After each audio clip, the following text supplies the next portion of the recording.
Good morning. Are you ready for a Sunday of fun? Now, before I start, remember that I have number one on my website, and let me get you the link because we will be referring to this on my website, and I keep it on the homepage. There is an article that is named Pardo Polymer Clay Jewelry Line Colors and Properties. And you might want to refer to that. Here's the link. Whenever you're trying to do things. Now, why I decided to make this live. Just give me just a second.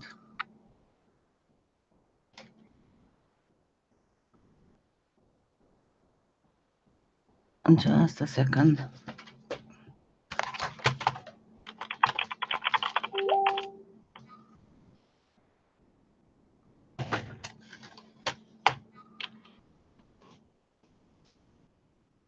Okay. No. Yeah, try to not send me messages right now. Sorry for that. So why I wanted to do this. Hi, Julia. Hi, Cecile. Because a lot of people aren't aware of the fact that there is a reason why Viva Decor had named this specific line Pardo Jewelry Clay. It's because they have formulated these colors, and the colors, that's what some people find a little bit difficult, because the colors actually have, hi Fran, hi Amber, because the colors have the name of gemstones. And there is a reason for that, because they were formulated so that people can actually make easy faux gemstone look without having to work very hard. This is how exactly the formulations are. And if you look on the article on my website, and I will post the, hi Tanya, I will post the link from time to time. Some of those colors have translucence. Well, they are not super translucent, but they do have a certain degree of translucence. Some of them have pearlescence, not as strong as the pearlescence of the mica clays, obviously, but still a fairly strong pearlescence. And if you want, you can actually compare to, let's say, the Primo accents. Hi, Rosie. The Primo accents that have, you know, other colors like the peacock pearl or the bright green or the sunset pearl or the magenta. Now, I'm going to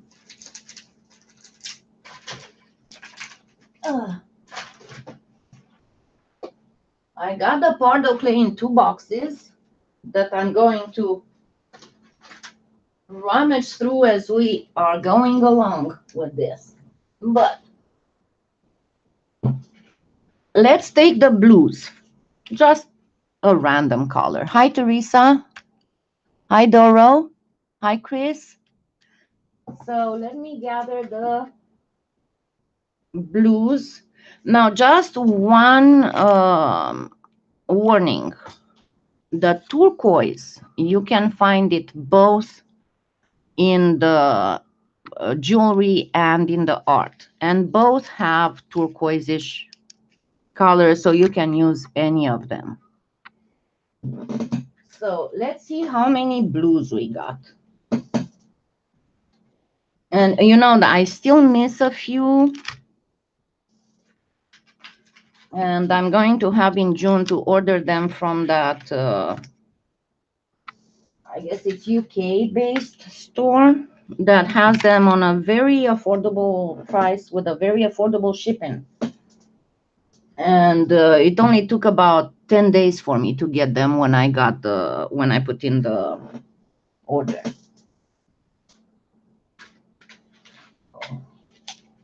Give me just a minute because I'm trying to have a lot of stuff here.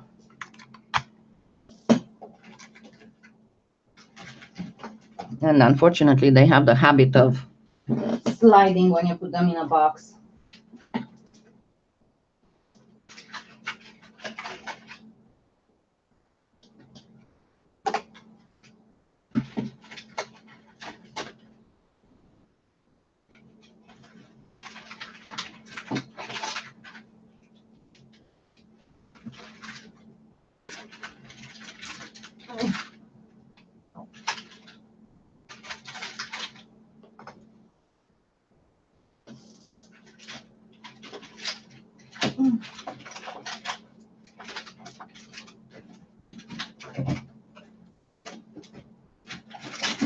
I'm just trying to make sure that I grabbed all the blue that I have.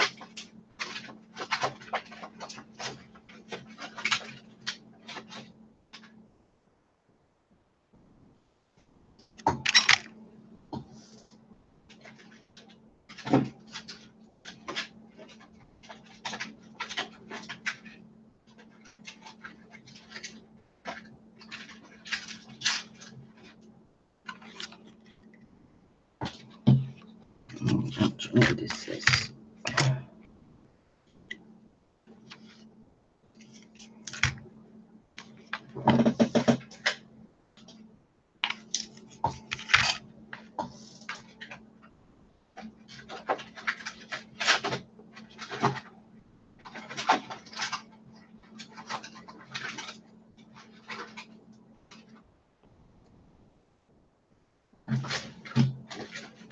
Did I get them?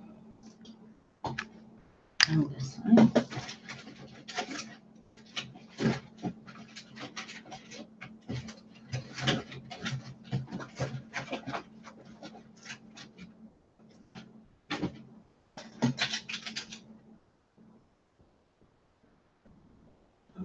Sorry, I'm trying to find the transparent blue.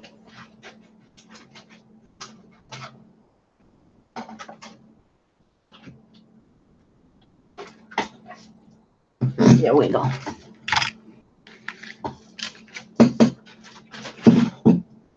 So the blues that I have, and I will show you how to make various stuff with it. Hi, Catherine. Who did I miss? Hi, Tia Lisa. All right. So number one, let me show you the difference between the jewelry. Maybe I shouldn't have chosen the blue because my camera kind of distorts the blue, but you'll still get the idea. I'll show you the difference between the jewelry turquoise and the art turquoise. So this is the jewelry. This is the art. You see that the art is a little bit darker. And oh yes, there are so many. And I'm sorry, I'm not doing this to show off or whatever. I gathered and bought the Pardo within several months until I managed to get all the colors that are available on the American market. And remember, again, if you didn't do so, go and sign the petition. After this is over, I will post the link in the description. You are most welcome.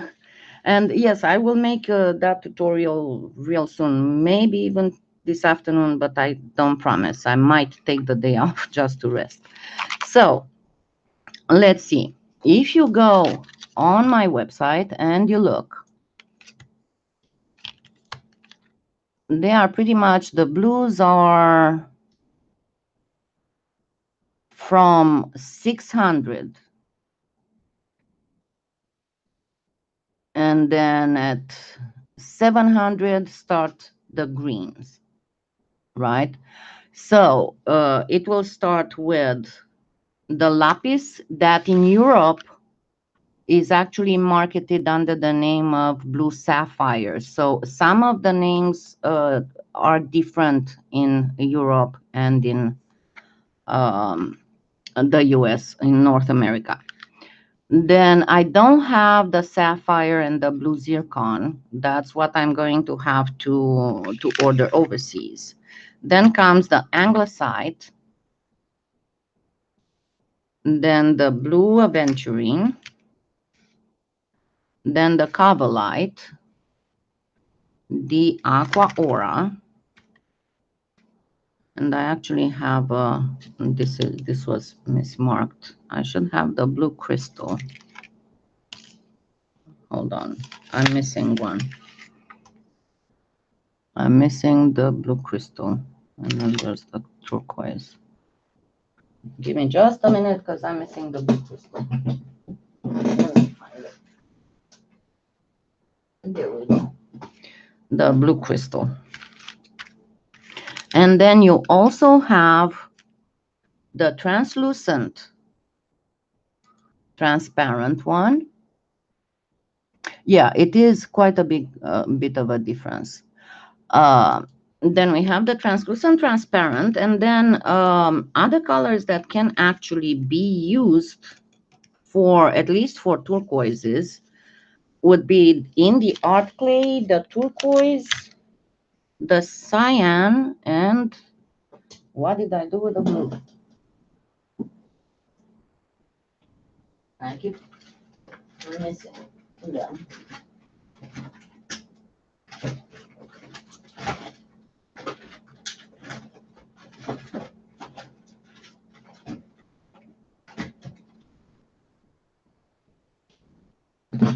Well, it's an art clay, so you'll trust my word. And what I also have to say, I got a lot of messages from people asking me about making canes with Pardo. I suggest that for making canes, you use the art clay, not the jewelry clay. There is a slight difference in the texture and in the way they are worked, and the art clay works way better for canes than the jewelry clay. And then there's that other issue that I just told you. It's about mild translucence or pearlescence. Yeah, I love the spider side thing. That was absolutely hilarious. Yeah, me and Tanya were chatting on Facebook, and at one point she's like, "Oh my God, I just buffed the cap behind something and I invented spider side." That was hilarious. Anyway, so going back to the blues. Number one, and as I said, you can use the blues in the art clay for this. On my website, and let me actually get it up. If you did not watch it yet, there is a, where is the, let me just find it. Gemstone imitation. In the gemstone imitation techniques, that is in the master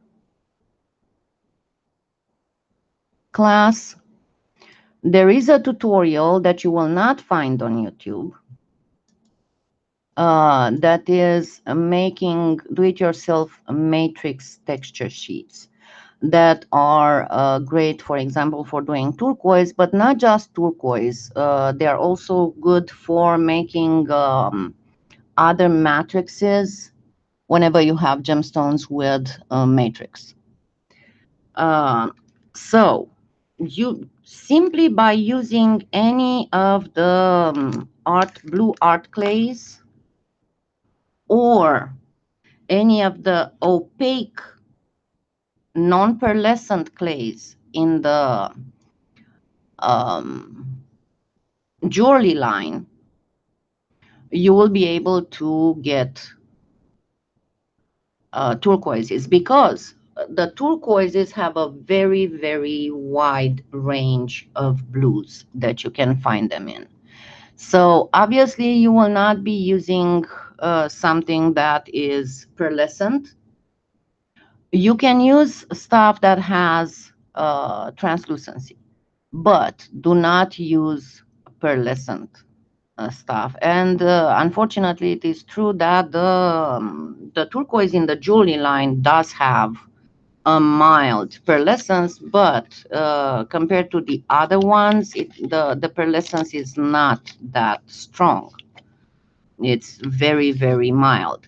And it's very hard if you're just by yourself and you don't have access to my little article. And that's why I actually made that article with the little samples, is because of the fact that the Pardo translucent transparent, when it is raw, it's white and opaque. Only after it's baked and cooled, because when you'll take it out of the oven, it will be white. Only after it cools off, it becomes translucent. Because of that, until you bake and cool these, you will not be aware of the pearlescence unless they have a very, very strong pearlescence. And only very few of them have that strong pearlescence. Like, for example, the Anglicite does have a fairly strong pearlescence, and it makes it really, really suitable for gemstones that have a mild chatoyancy. Oh yeah, of course you can. I guess it's a fad now to invent gemstones. I'm trying. There you go.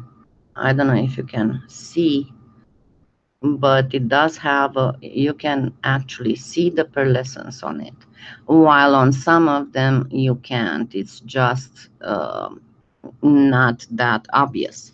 But remember, if you remember, I made that a review between and I'll have to complete it because now I have the Fimo and the Kato, the pearlescence in Cernit, Primo, and Pardo. And the Pardo pearlescence is not as flashy as Primo, because Cernit has very big, very large mica particles. They're almost glitter-like. It's what it's called a sparkler, not really a mica powder. And it doesn't have a lot of mica powder, so it doesn't look very good. While Primo has a lot of mica powder, so it's a very flashy if you do a mica shift, while Pardo does have a lot of mica powder, but the mica powder in Pardo is exceptionally fine. It's almost like, makeup powder fine. And because of that, it's not as flashy, but the effects obtained with it are way more subtle. And that is what makes, hold on a second, let me grab something.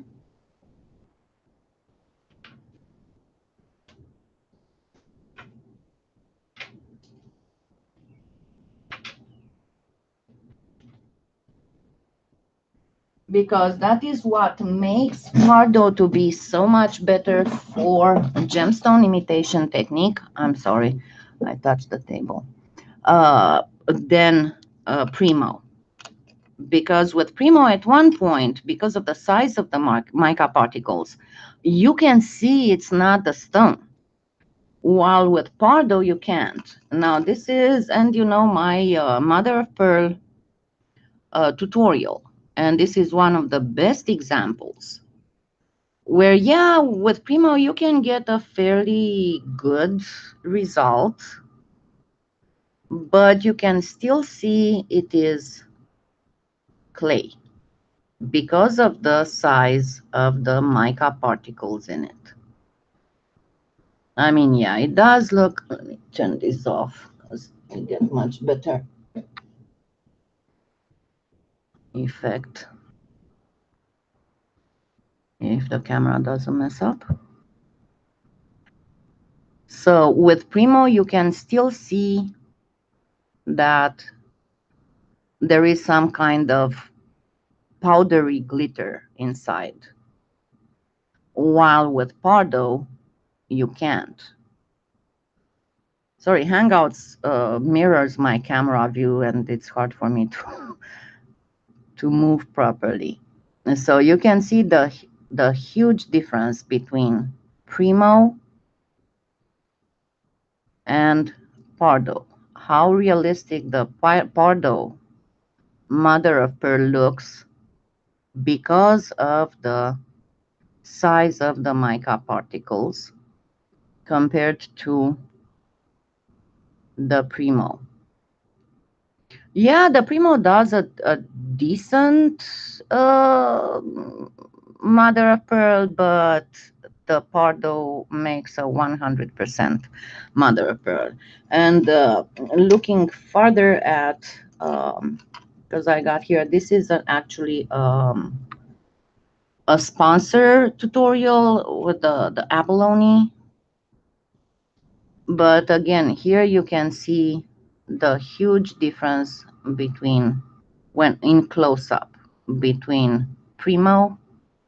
Yeah, it does make a decent, but compared with Pardo, because with Pardo you cannot really see the mica particles, just the, yes, it's Trish with Polyclay Play who has the best prices you can get. Otherwise, you can get it on Amazon, but the prices those people ask for it is absolutely prohibitive.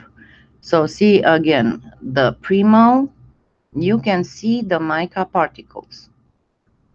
In Pardo, you only see the shimmer.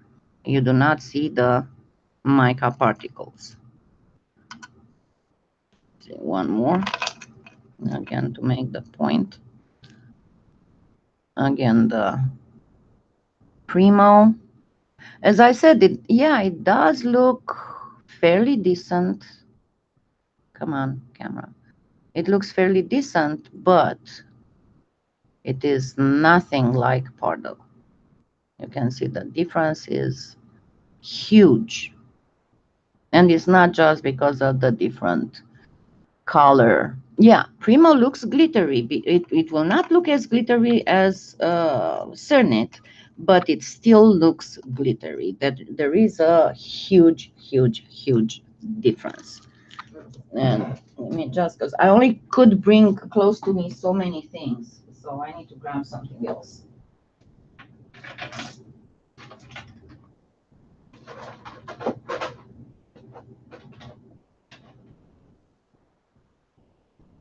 I need to figure out where I put them. Just a second.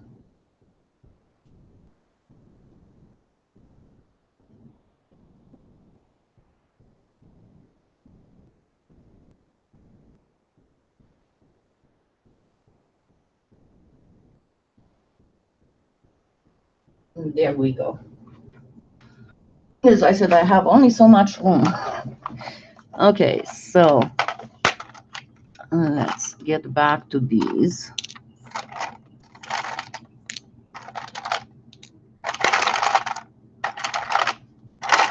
Am I missing any? Did I get any? And yes, I will do a destash soon. I just didn't get around to doing it. See, that's another Pardo abalone bead.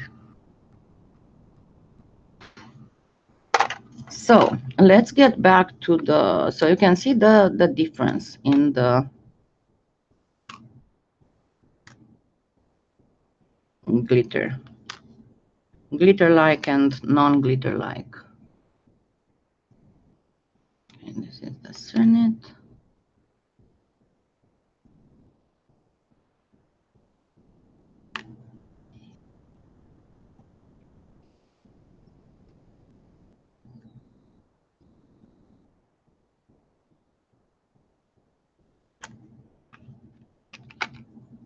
trying to separate them.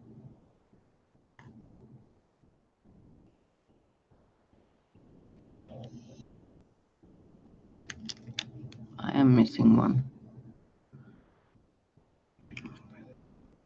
No, I'm not missing one. Okay, so this is the white.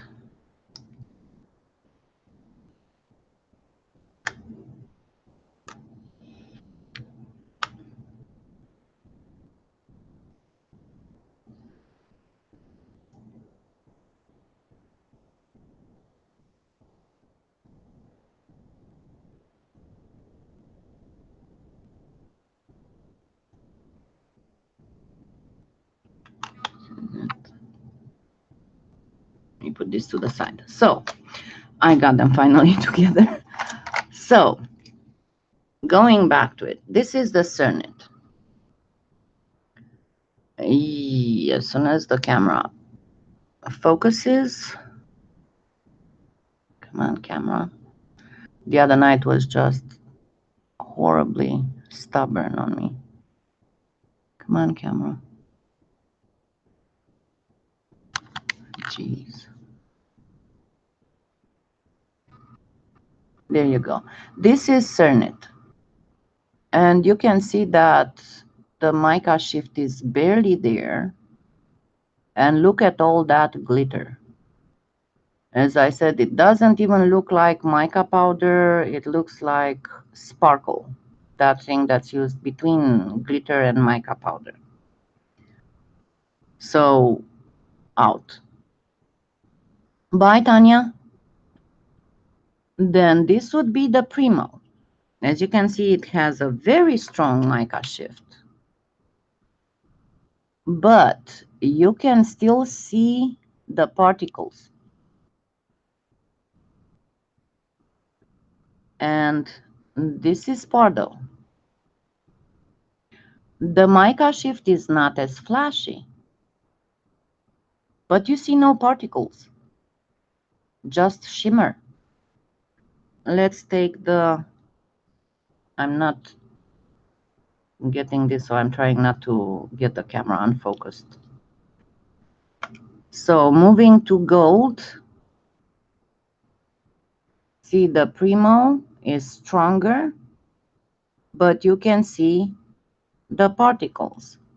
The Pardo is not as flashy, but you can only see the shimmer. And that is valid for, this would be a half gold, half white. Again, the Pardo is very flashy, but you can see mica particles.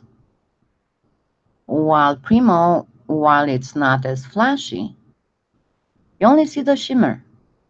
You see absolutely no mica particles. So it does have a rich content of mica particles, only that they are much smaller inside than the ones in Primo. And that makes Pardo be so much better for gemstone imitation, because of the fact that the mica particles are very rich, but at the same time, they are very small. So you'll only see the shimmer, you will not see the mica particles. I know I'm still working on the Petersite in Pardo, because that's the only downfall on the Primo Petersite tutorial. They look awesome, only that the problem is that at very close inspection, I'm looking for my, at very close inspection, you can still see the mica particles. Unfortunately, the Pardo moves differently than, see, right here. You can still see the particles. And that will not happen in the real stone. Only that Pardo moves differently than Primo.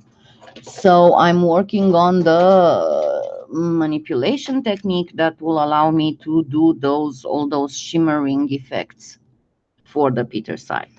Now, going back to the Pardo, let's see, can we find any blue stone that would have some chatoyancy?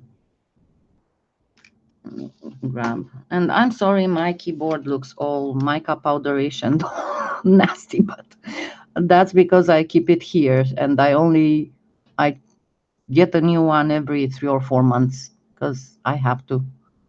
It's easier to get a new one than. Okay, so let's see what blue stone with a little bit of chatoyancy we would have. Any suggestions?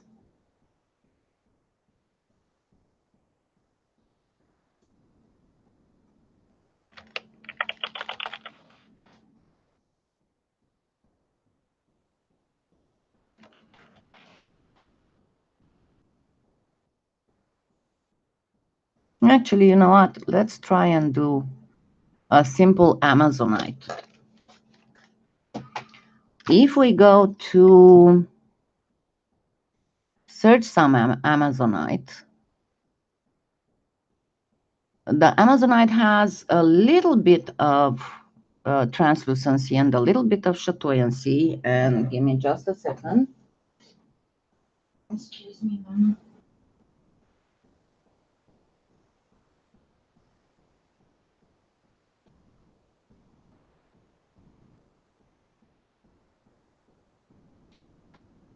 Whisper thinks it's great to lay down right in the middle of everything, so me having to step over stuff and having to step over him on top of everything is a absolutely awesome idea. Let me show you what's going on here. There. So he's in the middle of everything. But he wants to be with his mama, so it's okay. All right, so. Hi, Donna. Okay.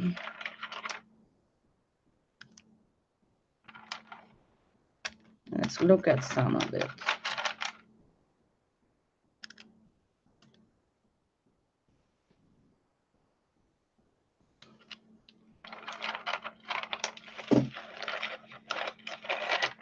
Let me see how many I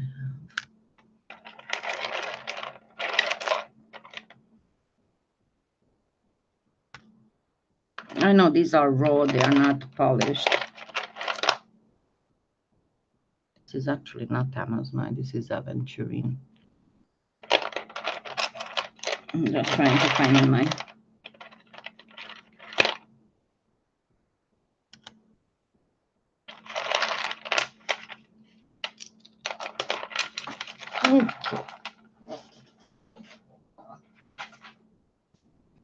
So let's look at them a little bit close, because it always helps when you have a. See how there's a lot of specks and a lot of intrusions. Now, of course, most of the time you will not be able to imitate in polymer clay the best quality of a stone, just because most of the time it's the translucency, and we cannot obtain enough translucency in plain polymer clay. Yeah, we can if we use resin and stuff, but in plain polymer clay you cannot obtain that. So of my tutorials, what do you think would make this type of look?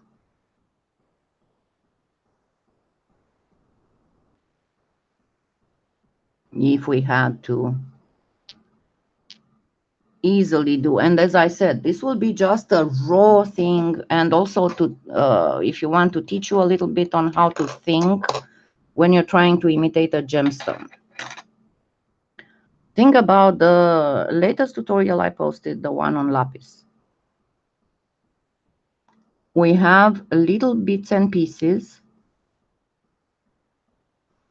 that seem to be stuck together, right? And it also, as you can see, once this would be polished, see those little glitters there? due to fractures, due to the arrangement of crystals, you will have a little bit of chatoyancy.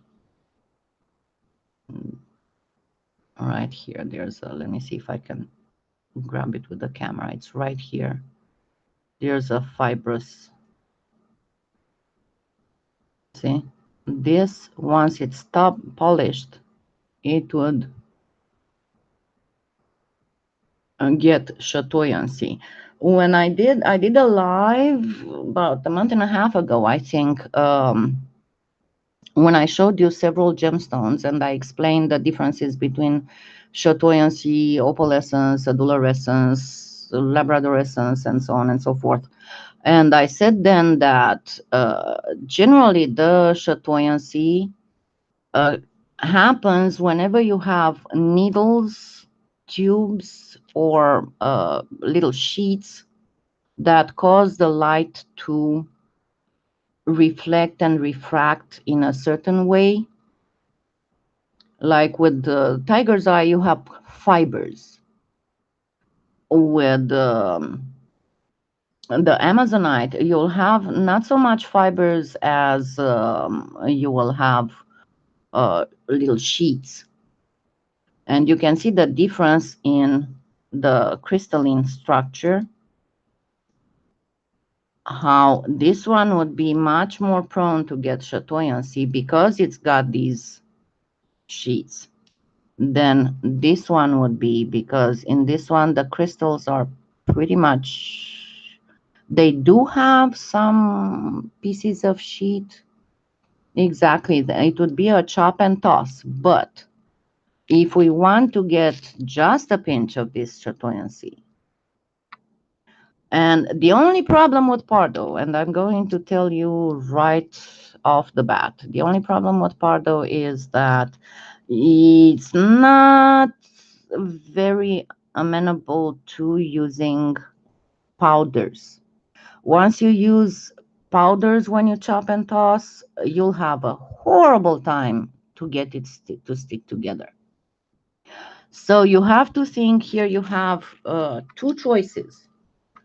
One would be some type of liquid, and yeah, you can mix mica powder in liquid clay, but you have to do it very, very, very thin, a very, very small quantity of liquid clay. Or you can alternately use a very, very thin layer of partially I don't even know how to call it, pearlized, um, translucent, transparent. So if we would try to do the Amazonite, let's check of the colors that we have here, which would be the most obvious choices. And again, here are the stones. Kind of stands, this one stands out, right? And then we might get something out of this is if we mix a little bit of white and maybe a little bit of translucent. And then this one also has, because see, this would be for these much darker particles here. And obviously this looks a little bit translucent, so we'll have to mix a little bit of the translucent white in it. And this looks exactly like some other parts. But these would be way, way, way smaller. Let me try and get the camera again. So these will be way, way, way smaller. And then the other thing that we notice, there are some trace mineral inclusions in here. That would have to be part of the chop and toss. It also doesn't hurt. And one of the things that I always recommend whenever you're trying to imitate a stone, and let me grab the keyboard real quick. Whenever you're trying to imitate a stone, there is a website that is called minerals.net. So when you do search it, you always have to research the stone, okay? Because that helps you understand the stone and understand how to go about when trying to imitate it. So go on Google and then search Amazonite minerals.net, and it will bring exactly the the information. Now, number one, what it tells us, and let me give you the link so you can go look for yourselves.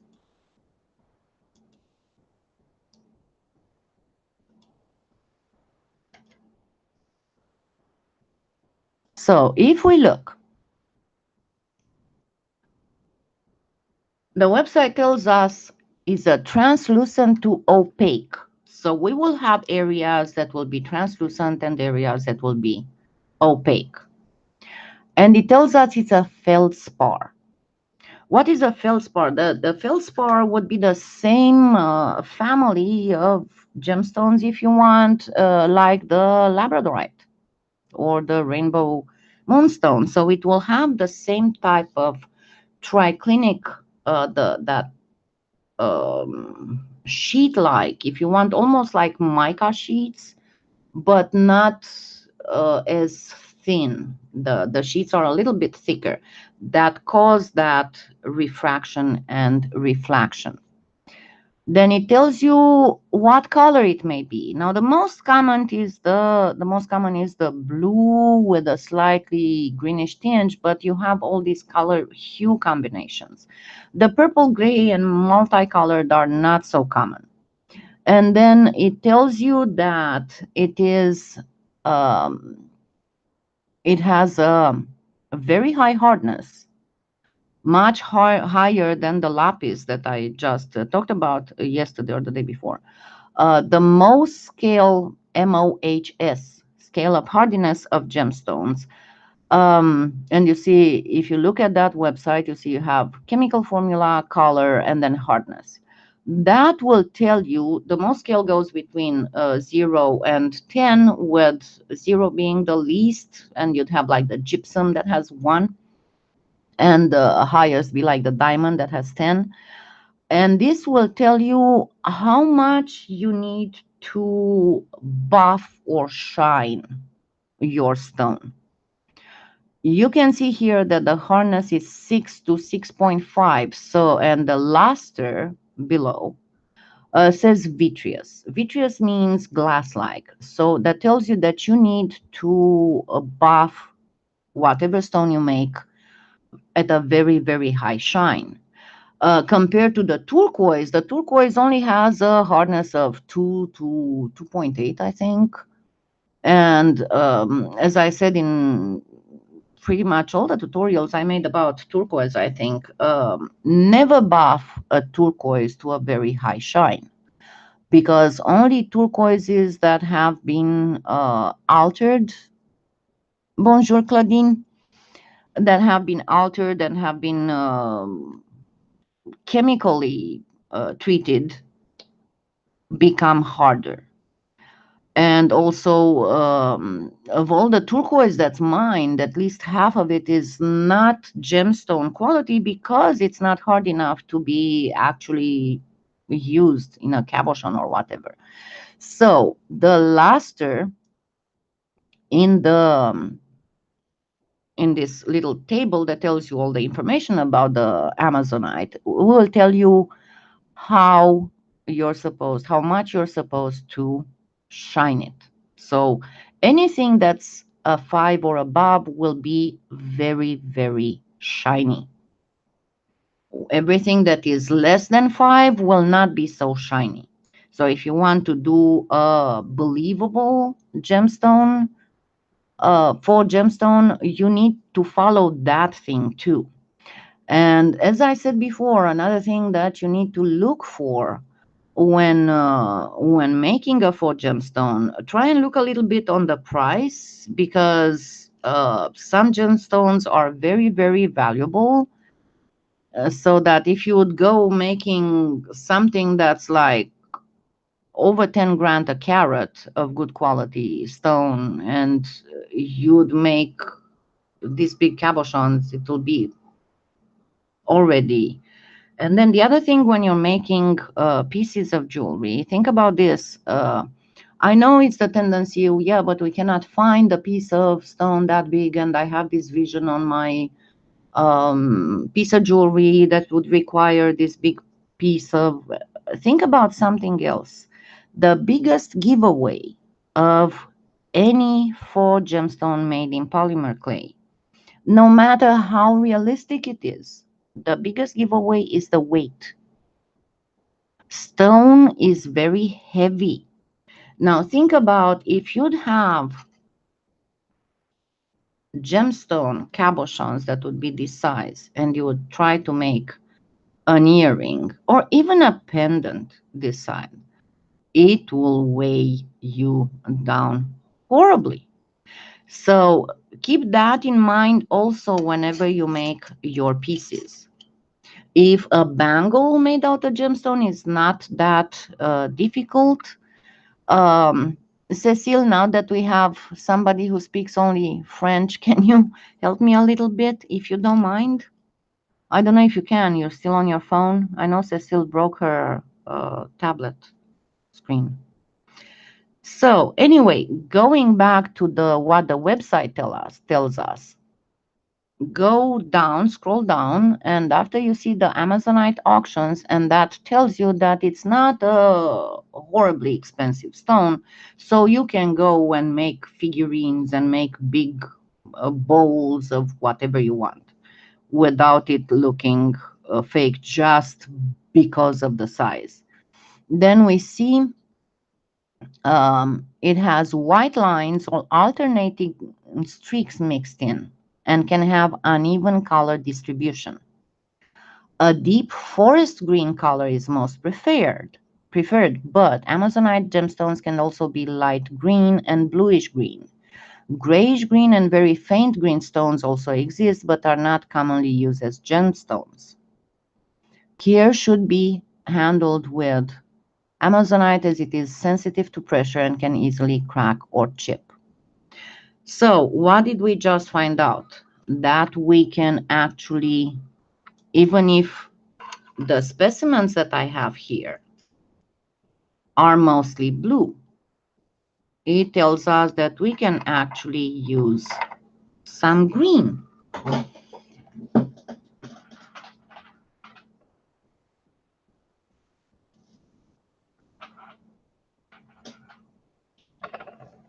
And here we have white.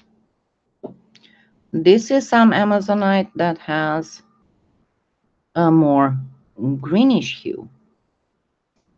But you can see that the cleavage and the type of crystalline structure is pretty much the same as the more bluish ones, because you can still see that there are different hues. Let me get the camera again. Try to focus. Come on. If I don't show the background, it focuses much better. That we can still have some, it's uneven distribution exactly like on the blue ones. And we have the same type of cleavage and the specific feldspar that can bring in chatoyancy.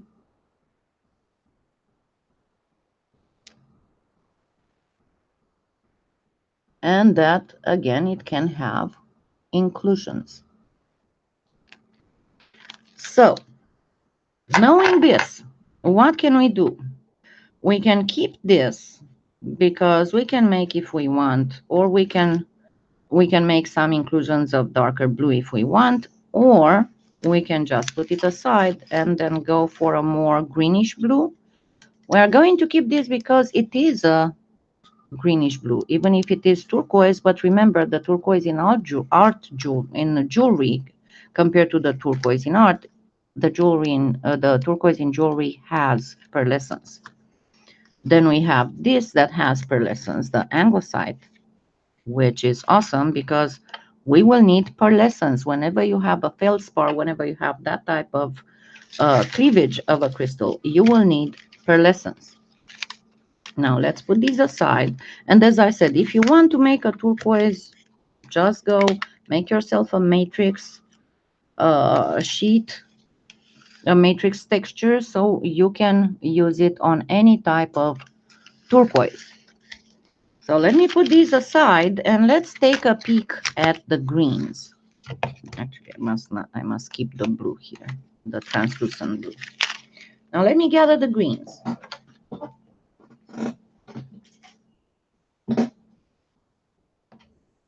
First of all, I'm going to get the translucent transparent. Pardo does not have a true translucent green.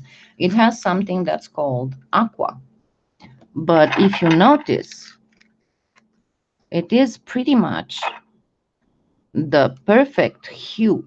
It is darker, but it is the perfect hue. Now remember one thing, when Pardo gets baked, it will be way darker than this. So if you use this, you'll have to soften it up with a lot of white or translucent transparent.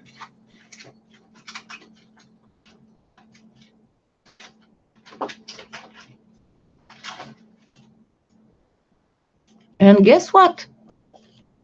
Look what we have in the jewelry line of Pardo.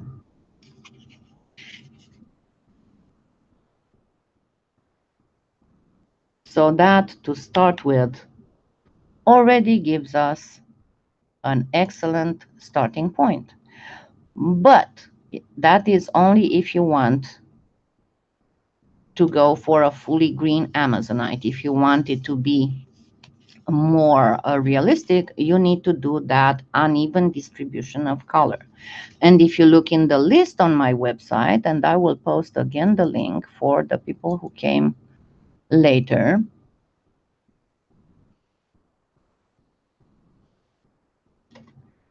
the Amazonite, if you scroll down to 706, the Amazonite has mild translucence in thin layer, and it also has a mild pearlescence.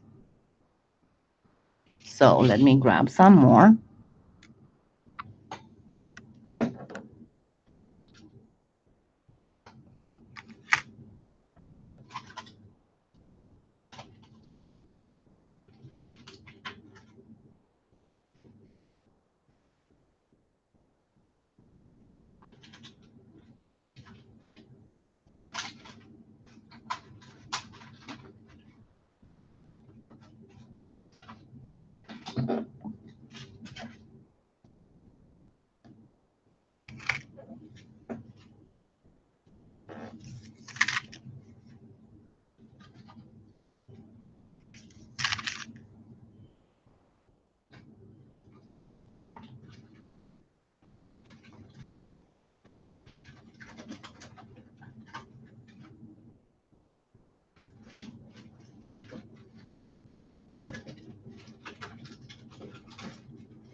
Well, I think that's all the green I got. That's all the green I got. Okay, so we are going to put to the side the Amazonite. Even if we are going to manipulate it some. Of the other ones, what do we have here? We have the Peridot. And this is a way too yellowish green. We have the olivine. That is olive, definitely. So with these ones, if you want to make faux peridot and faux olivine, all you have to do is to mix it with translucent transparent, because they are not translucent enough unless you do a very, very, very thin layer. And if you go on the on the article and you look at them, so they would be 703 and 705 respectively, you can see that they are both, actually Peridot has no pearlescence. I mean, both of them have no pearlescence, only that the Peridot has a very mild translucence while the olivine is completely opaque. So if you want to do any kind of translucency in your cabochons, you'll have to mix them with translucent transparent. I would suggest you do at most 4 parts translucent transparent to 1 part of these, and you can go in a little bit of whatchamacallit, a gradient to obtain the proper colors. And actually, I'm going to keep the olivine out, so we'll do one of those to show you how you can do without a lot of work. So we are doing the Amazonite as a more work, and then we are going to do several gemstones that do not require a lot of work, or some that don't require work at all because you already got your work cut for you. So I'm going to put the peridot back, and we'll keep the olivine to do a little bit of work type cabochon. Then we have the apatite green that, yeah, might work, but that would be for a different color combination if you want to go. And the jade, if you want to go for a more greenish, and here you will mix them with the aqua that has a little bit of yellowish tinge. I mean, it's not a pure green. But if we are going with the more bluish Amazonite, then we are going to eliminate the other colors and keep only the Amazonite. So these will be our colors for Amazonite. And we will keep the aqua, and of course we will use some translucent. And give me just a minute because I need to go take my pill. I will be right back.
Okay, now let me say something because I want you to understand from the beginning that what I am doing here is to show you an easy way to make faux gemstones that will be fairly realistic.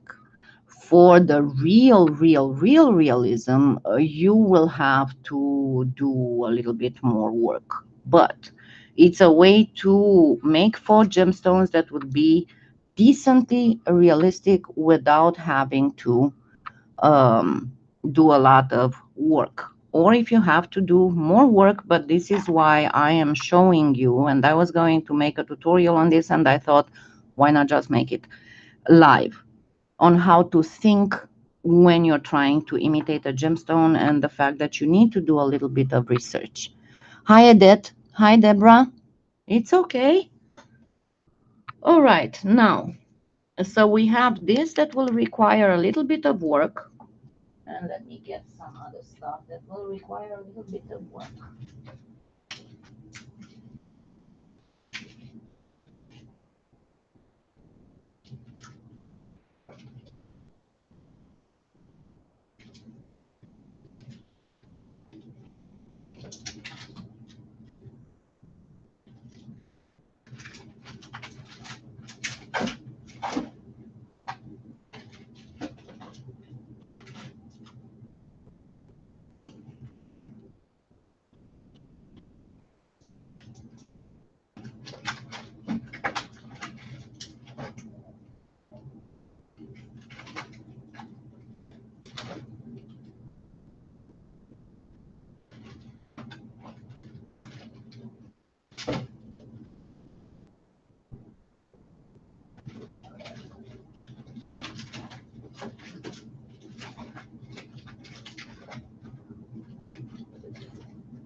Oh my goodness.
This I already got here. Sorry, I'm trying to prepare everything, and as I said, it's hard to bring everything around me.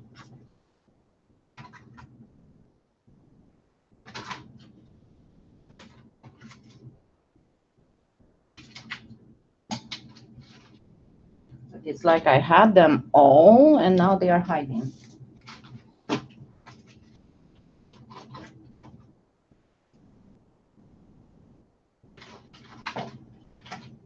But yeah, I'm not going to go into the rhodochrosite and stuff because I already have a tutorial out there.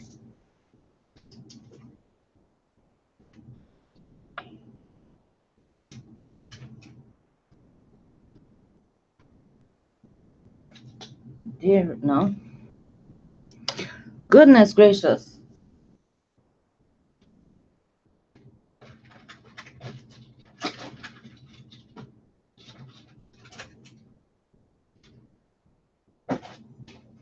Now, as a piece of advice, and if you want to have some fun, this is the sodalite, and you have several colors of purple.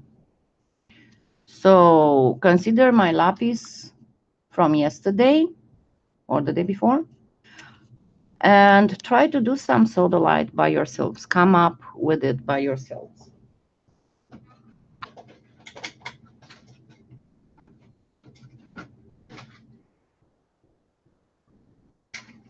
I know. I don't need you. Anna.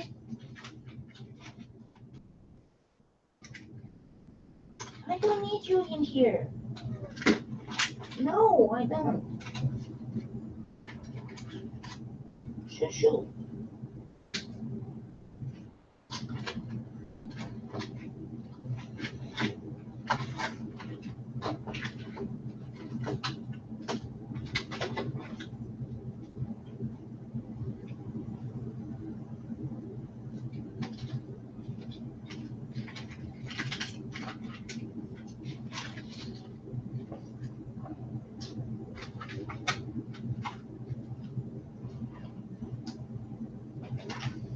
Oh goodness, no, I cannot find the coral. I have the foam coral, the red, the ruby, red fire opal, and I need the coral.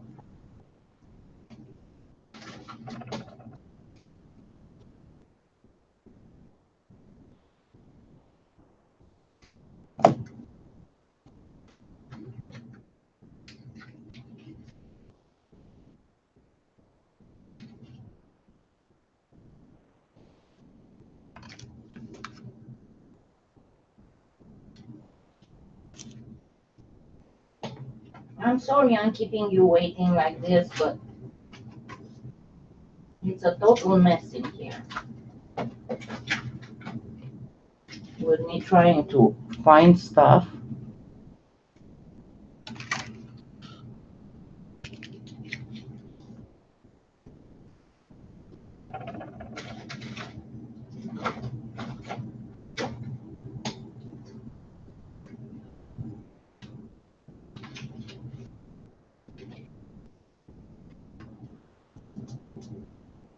Here you go. Yeah, what happened actually, why is everything so messed up? I have one of those towers with drawers that's plastic. And for some reason, I was dumb enough to keep the wheels on it. And then I had a lot of big 1 pound clays on the bottom, in the bottom drawer. And I forgot to push the drawer all the way back in. So it started collapsing on me. So I had to take out everything that I had. And this is why my Pardo is all over the place. And it's not in any kind of arrangement anymore. So yeah. Now, so we are going to do the Amazonite. We are going to do the olivine. Oh, and there was one more I wanted to do.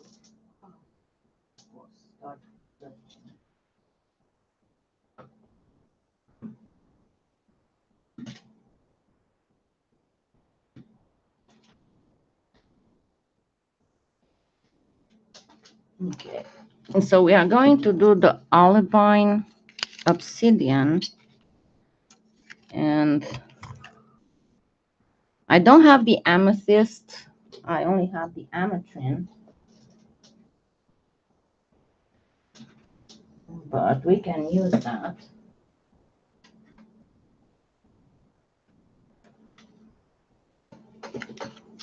And these will be with stuff that needs a little bit of work.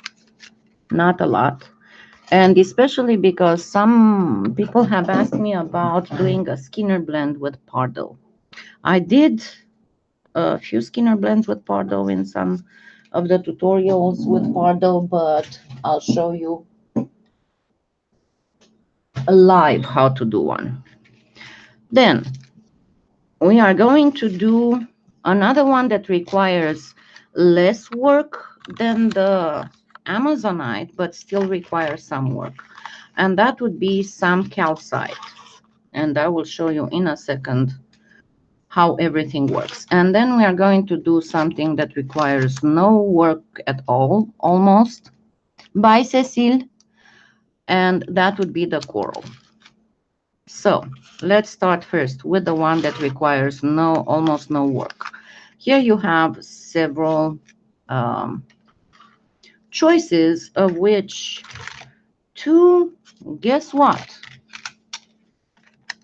They already cut your work for you.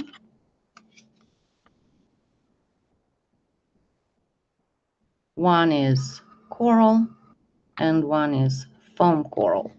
The color has very little difference, and yes, the Pardo can come in little balls or in bricks, and the little balls are slightly lighter. You get a little bit less clay, and it looks kind of orangish on the camera, but I can assure you that it is exactly the perfect coral color. Then if you want to go for a match, and if you look on the website, so we have the 400 numbering. And if you look on the website at the 400s, it will tell you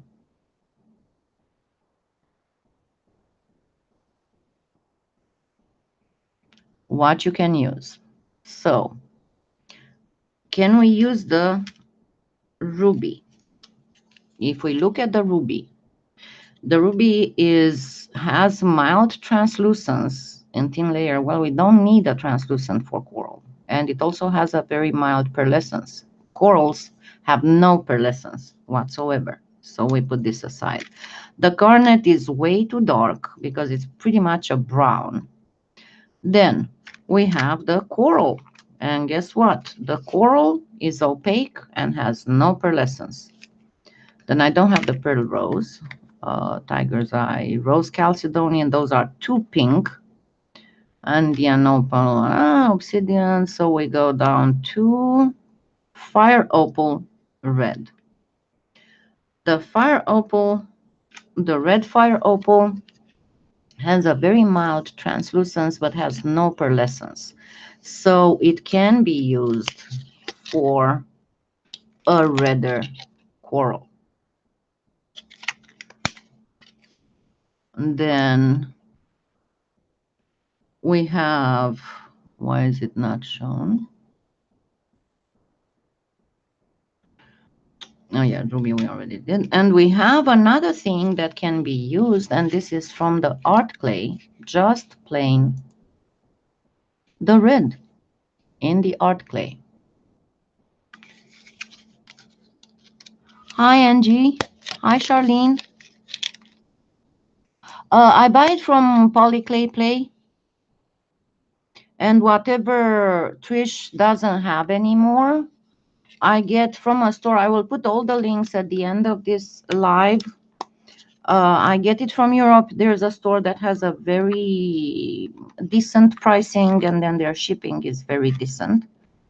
And again, I appeal to everybody, please go sign the petition for Pardo, because the idea is that Viva Decor said that there is not enough sale in North America, so we are talking the US and Canada, for them to justify sending all the colors of the jewelry clay. They will still send the translucent line, but on the jewelry and the art and the mica clay, the supplies are dwindling. So yeah, but out of everything, yeah, Polyclay Play sells the best price. I mean, what she sells them for is pretty much the price of Primo at the craft store. So we are going to use these for coral, and as I said, there is practically no work for it. I mean, yeah, we will add a few touches of stuff. And then the stuff that requires some work but less work than the Amazonite, we will make some calcite. And if you see it already has, the jewelry line already has lemon calcite and orange calcite. So as I'm not going to go with the orange, I'm going to keep the lemon. And going back and looking on the list, this is the 200s. We also have the topaz that I couldn't find. It somewhere in here, and I have to find it, that we can use because it has a mild translucence and no pearlescence. But we can use it very little, because what happens with the calcite will have some pearly looking stuff because of the fractures. It doesn't have any kind of chatoyancy or opalescence or anything, but because of the fractures, and this is a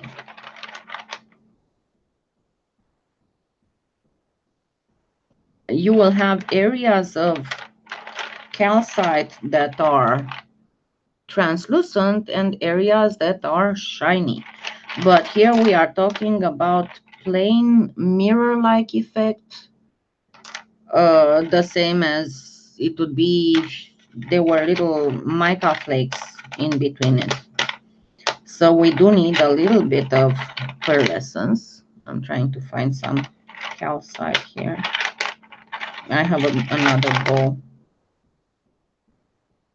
Give me just a second. Let me go grab the other bowl because I got calcite here. Okay, whisper.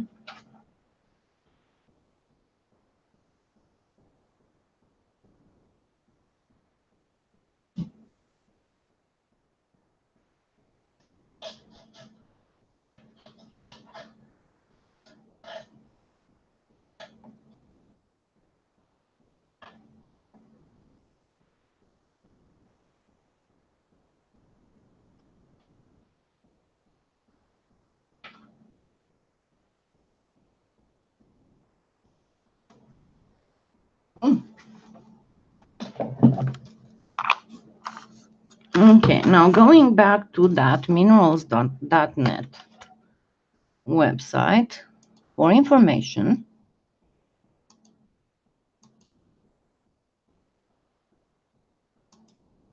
We are going to enter in Google calcite minerals.net.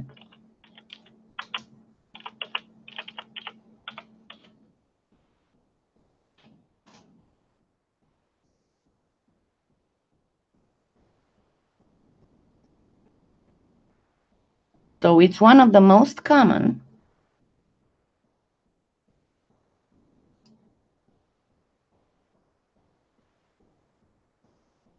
And that's not going to many technicalities.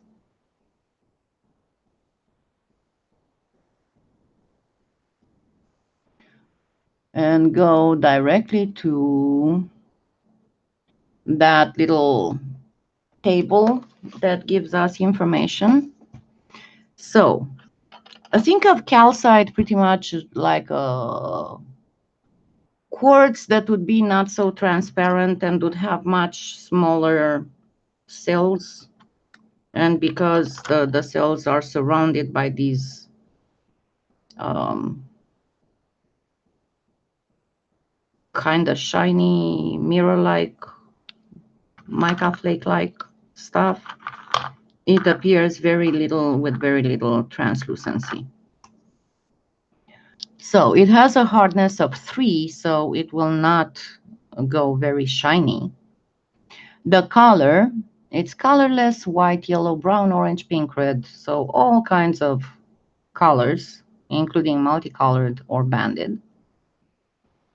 It is vitreous in luster, so it will be fairly glass-like, and it is brittle. It can be fluorescent or phosphorescent, so that's up to you if you want to mix a little bit of glow-in-the-dark clay in it, or powders.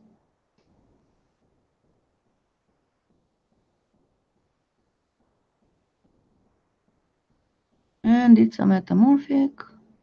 And you have there all the um, varieties that you can find. So let's make just some regular looking calcite.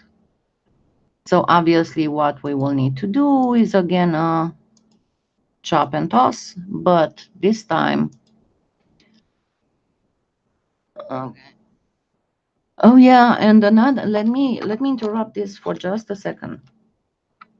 I got the never need machine, and I will do, not sure if this afternoon or maybe tomorrow, I will do an unpacking and putting together a live, because, and I'm going to explain to you why I want to do it live. You know that I am not a fan of hauls and look at what I bought and look at how much stuff I have and gnaw on your liver of envy that you don't have all this. No. The only time I would show you stuff that I got is when I'm warning you that, oh yeah, this is cool, I just found it and I'm going to make a tutorial on it. But I thought that it would be very helpful if I would do that live online, because um, the Never Need machine is essentially very good for people who have all kinds of disabilities. And it helps, it's supposed to be helpful when kneading clay and all that. But there's another thing. People aren't aware that us who have disabilities, especially the us of us who have disabilities involving our hands, we have issues when it comes to unpacking stuff, and we have issues when it comes to putting stuff together. So I thought that doing that live would show exactly how fit it is for somebody with disabilities, especially with hand disabilities, to get one. And the other reason is that, yes, I know, and I was told, and I knew already that the Never Need is actually not adapted other type of machine, and that you can get the other type of machine. But let me comment, and I will say that in the live as well. Let me comment on that by saying that, number one, getting the other machine and adapting it,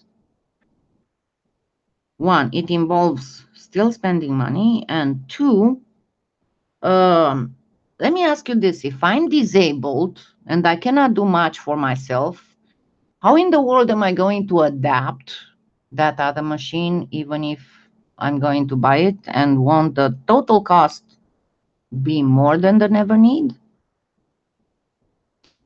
And then the other thing is, I got a Never Need by accumulating points, perk points.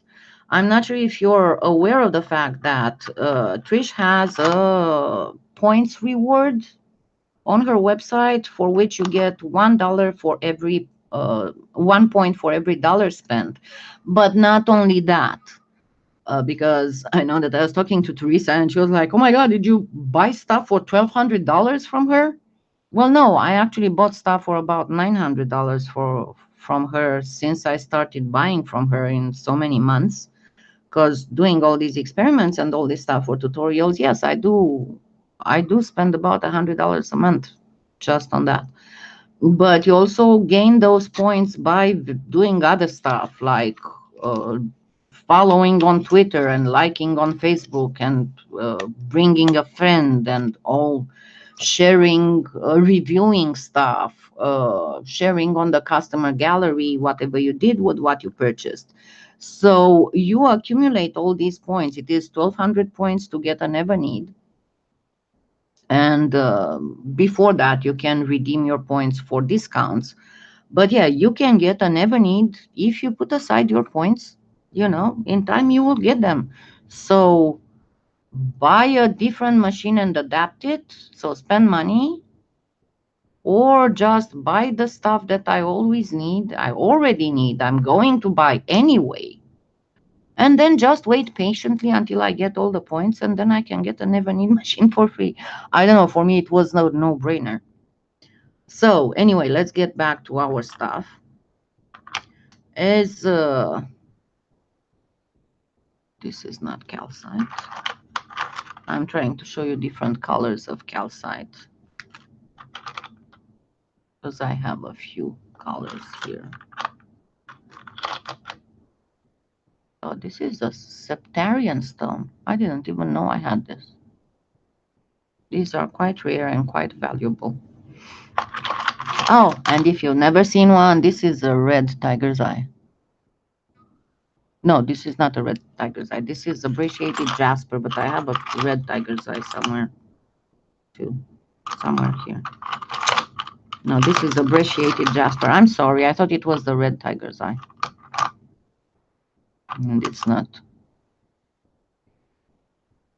I'll look for it and I'll show you the red tiger's eye too. Let me first. That's another septarian stone. I forgot that I had these septarian stones. That's another calcite. And I'm trying to see if I have any other one that's got other colors.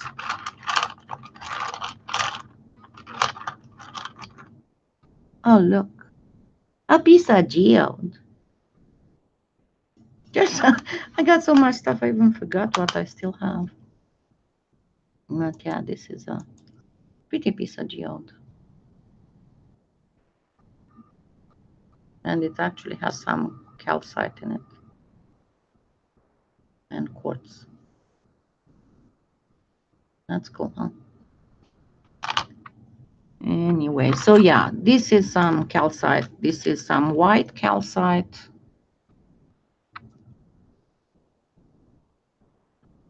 And one thing that you have to be very well aware of, that you will not have in calcite that any kind of honeycomb-like formation.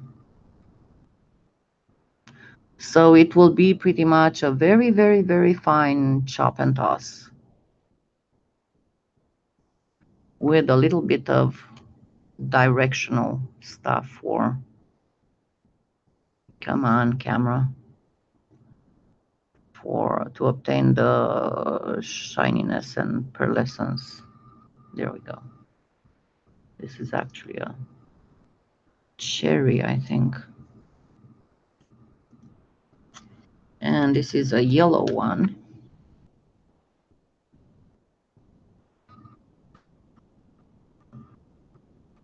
And there is a mild translucence, but you see, there is no honeycomby texture, or if there is, it will be absolutely microscopic. Yes, they don't.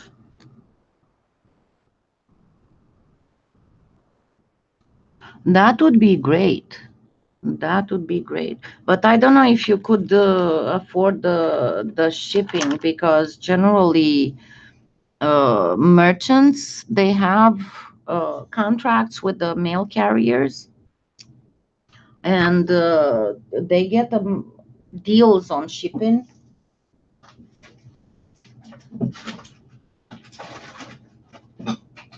So it costs them much less to ship something. But I looked in that store that I got platinum from when there was no platinum to be found in the US, and she does have pretty much all the colors that I'm needing, so I'll get them from that. It's called Bodley Crafts, I think. Hold on, let me check. Okay, not you. I just wanted the.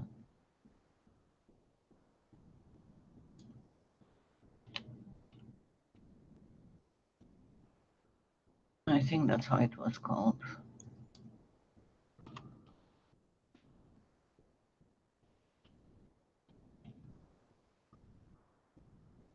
Yes.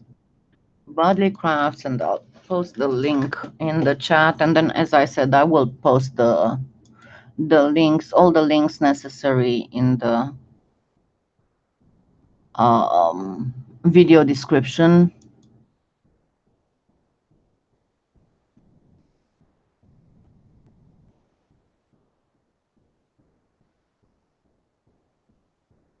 So they have the transparent, the art clay, the jewelry clay, and the glitter. So I'm going to just post the jewelry clay link,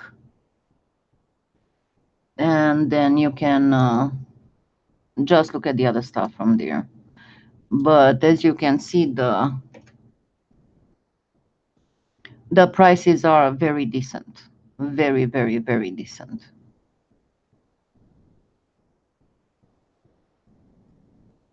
Not as decent as Trish is, but still, I mean, yeah, because these are $2.98, and Trish has them for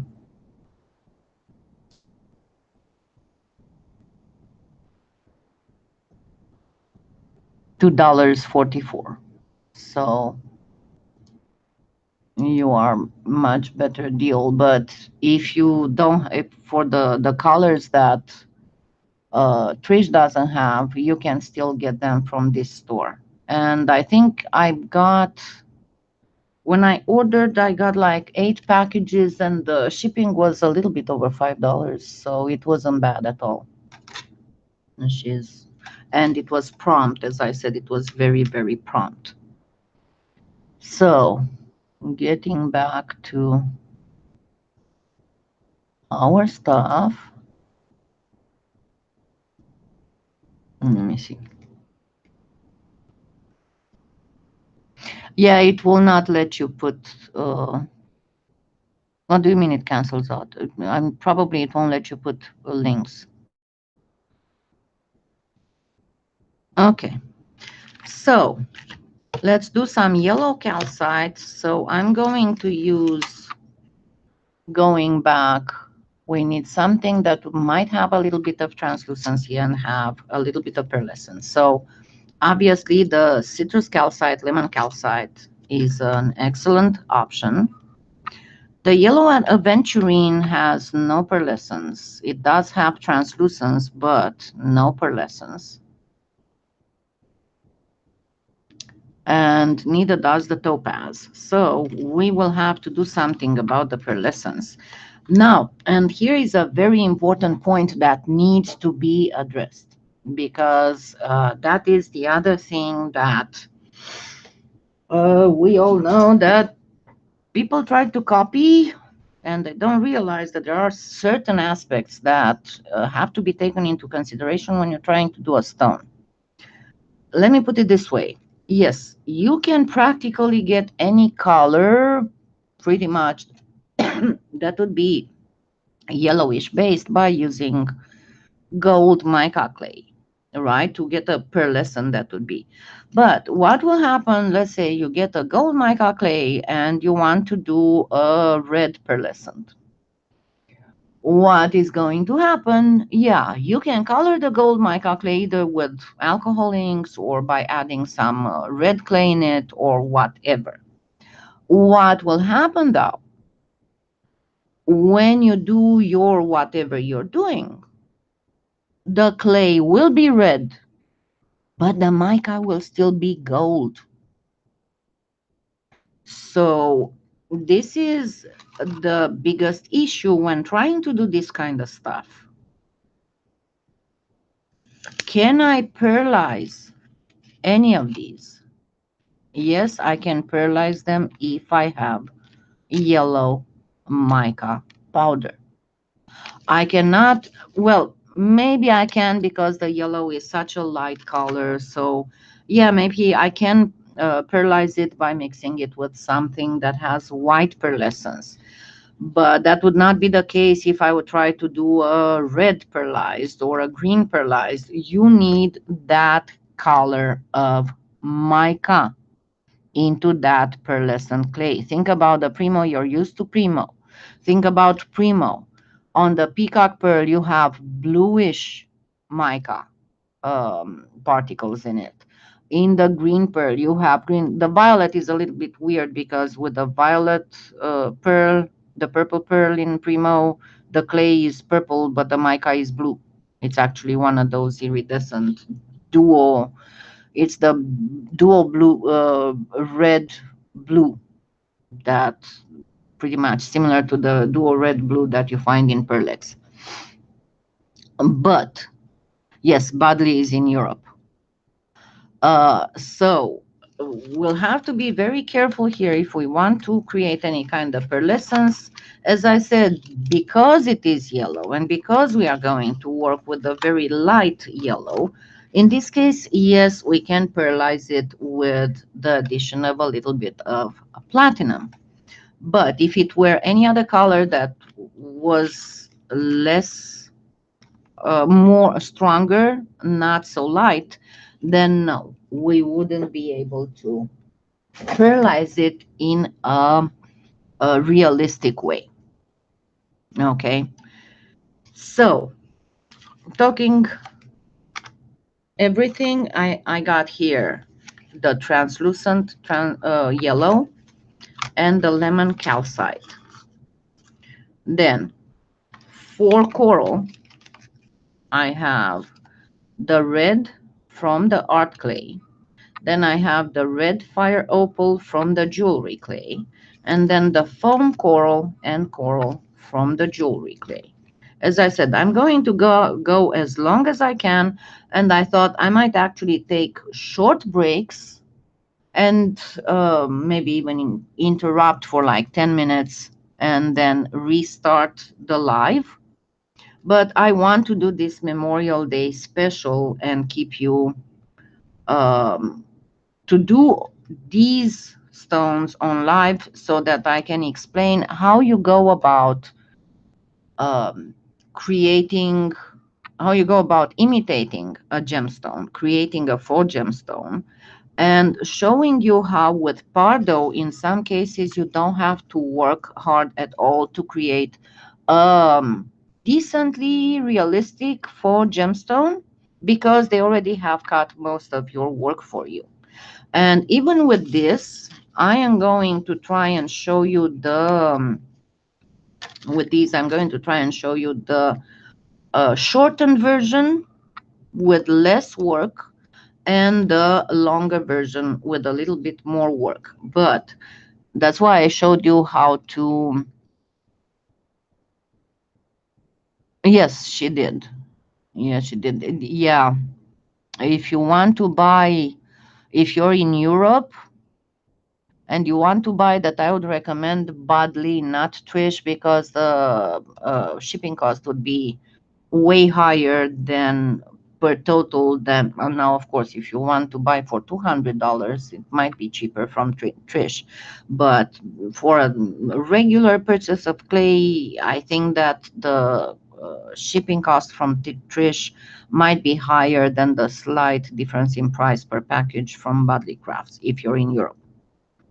So if you're on the North American continent, then by all means get from Trish whatever she still has in stock, and don't forget to sign the petition.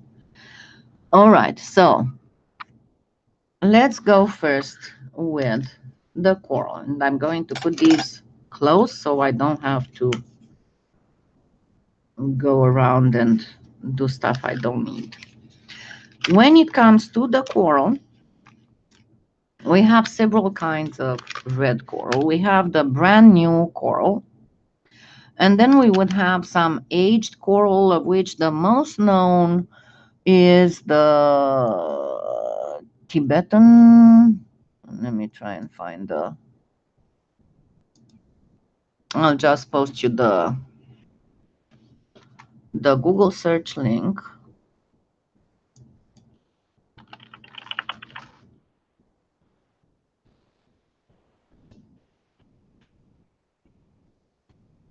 With the images. Now, the Tibetan coral beads, usually they are a little bit more older. They are a bit old, a little bit older, and they are a little bit more discolored. They have certain discolorations, and because what happens, even if the most valuable coral is the one that has absolutely no blemish and absolutely no okay, what are you doing? I think I just got frozen here. Okay. Yeah, my transmission freezes too. and it will not let me post a link. Okay, so just go to Google Images and search for Tibetan coral beads. Um, there would be sometimes discolorations in the coral because you have to think of the fact that the coral is a skeleton of a living being. So sometimes you'd have those little openings through which the coral comes out when it's alive.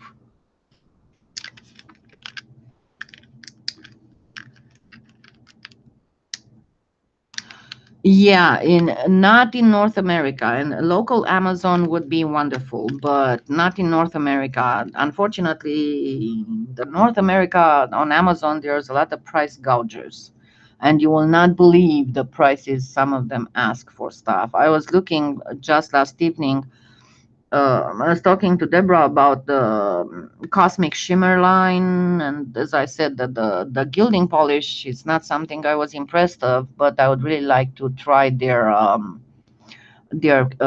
leaf flakes because they look. It looks like they have some awesome mixes that might be even better than the indigo blue mega flakes.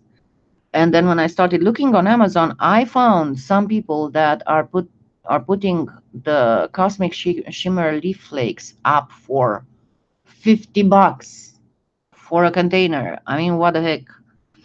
So anyway, if you remember the first, not the first, it was one of the faux turquoise tutorials when I showed you how to make very easy faux turquoise using simply turquoise clay and crayons.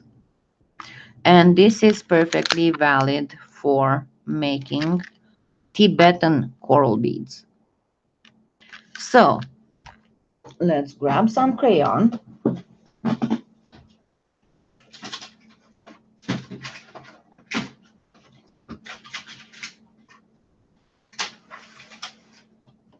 Just getting stuff out of the way so I don't trip over it.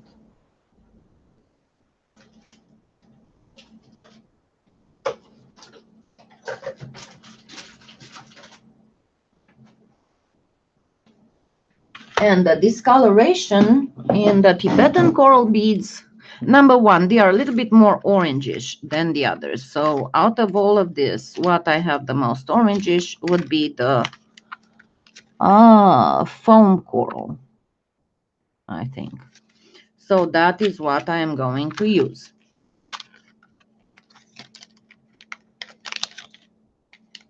I'm going to use this ball that has been, and let me see, it is actually fairly fresh. I'm going to still condition it just a little bit. And about the people who say that Pardo is so hard to condition and all that, you can see I just got it out of the package. And I am just conditioning it by hand. And remember, always with the Pardo, you'll never get rid of those ragged ends like with Primo, and the ragged ends are by no means a sign of my clay is not conditioned.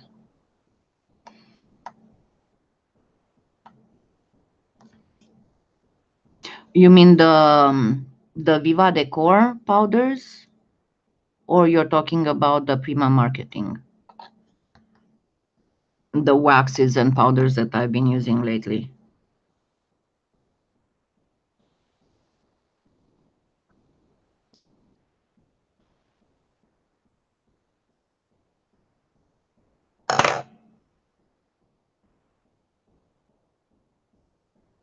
Because I know that that's why I left them on Amazon. I didn't leave only the stuff at with Trish because I had people from international buyers who told me that they could purchase from Amazon from my Amazon influencer store.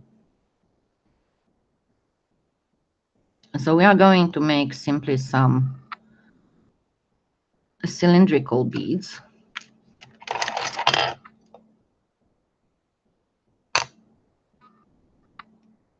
And we can even make them textured. I'll show you here in a minute how. Yeah, did you try and see if you can purchase them from Amazon, from my Amazon store? If you go on my channel,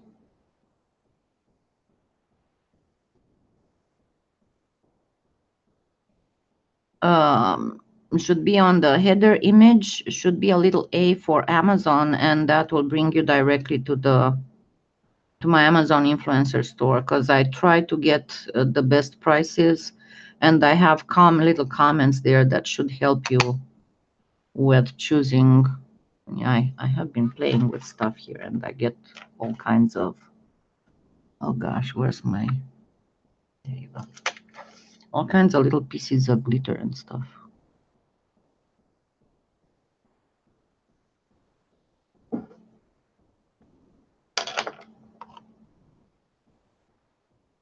Yeah, that glass glitter is as bad as the regular glitter, I can tell you that. Okay, now let's try and find some kind of texture for this. Let's see, this would not be good as texture.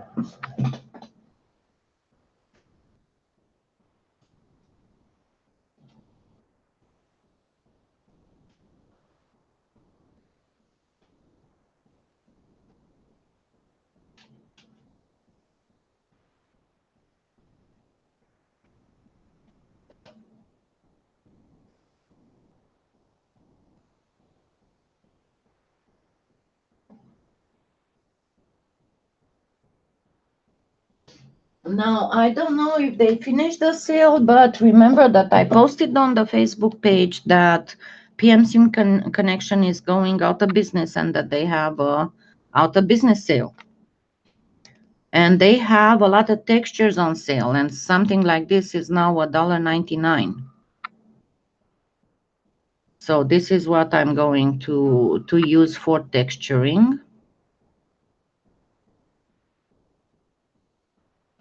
And to make things simpler, I'm going to actually first poke a hole.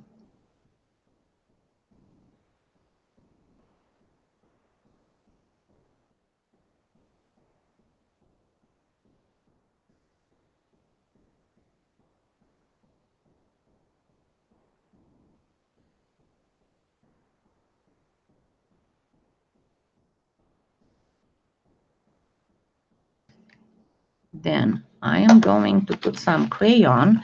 And if you notice on the discolored beads, you have two types of discoloration. You have a light discoloration and a dark discoloration.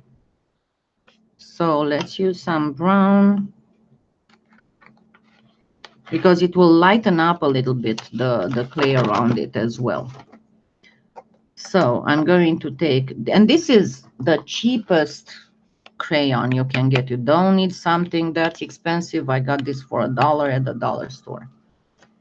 You need something, and it has to be a little bit waxy. Don't get the drier feeling crayons. Get the more waxier feeling crayons.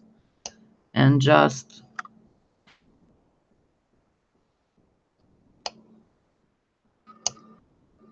scrape a little bit.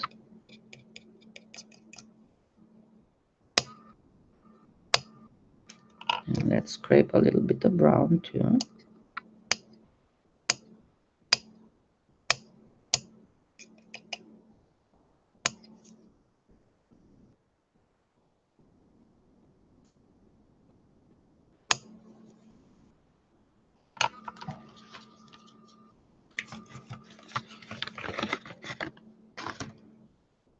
Just get it a little more. And now I'm going to spread it a bit so it would go all over the bead, not just in one area. And can you see it? It's right here. That's why also another reason I got the brown there too. So I'm placing the bead here, and then I'm going to go and see how I have that crayon embedded. And now I'm going to do pretty much the same thing. Let's find one of these that would be fairly, this looks good. So I'm going to use this part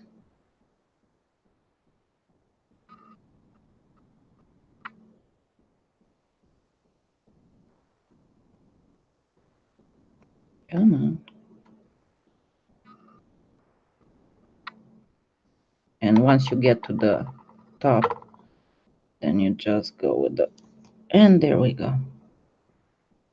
We got some nice texture on it. Because remember, be careful once the texture comes back, don't use the block anymore.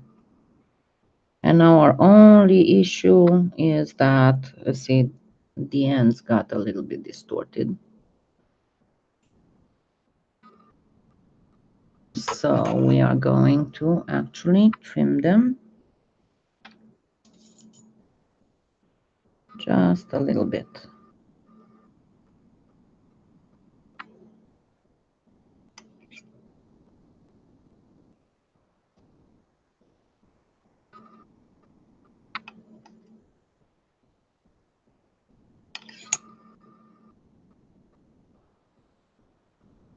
And just slightly round up.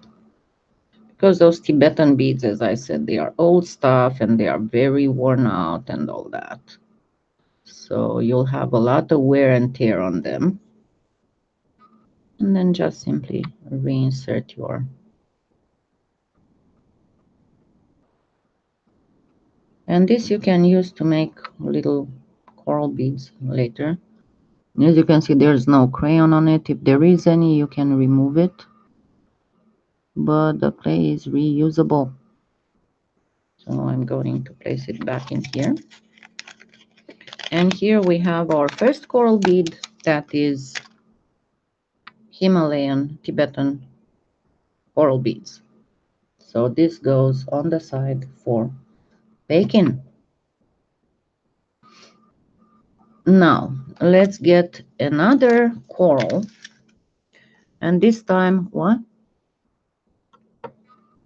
Yeah, that's so awesome. When you get all lost, you look for something and then you get a kitty who absolutely wants attention. Oh, no, I'm going to try and show him to you. Because he started to bop my hand. Connor, what you want? He decided that I've been for too long in this chair. And now he needs attention.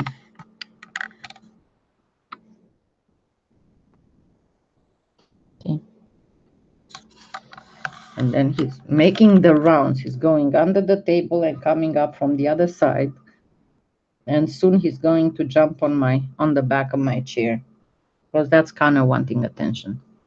Okay, now let me get another texture for the next coral bead. I know, sweetheart.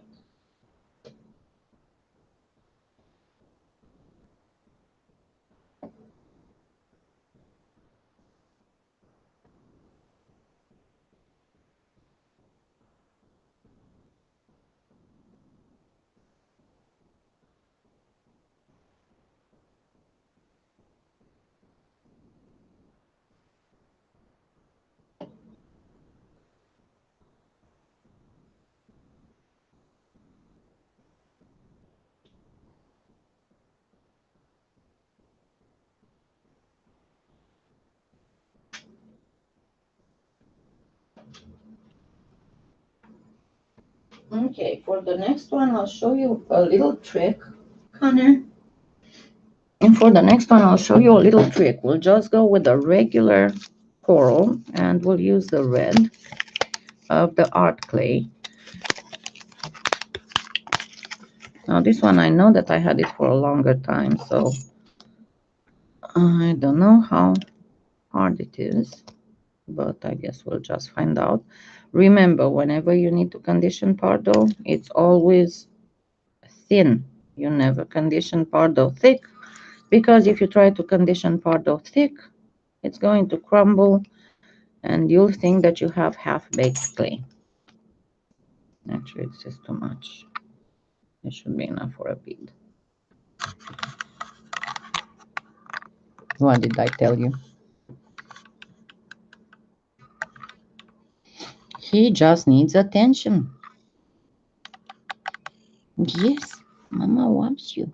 Yes, Mama loves you.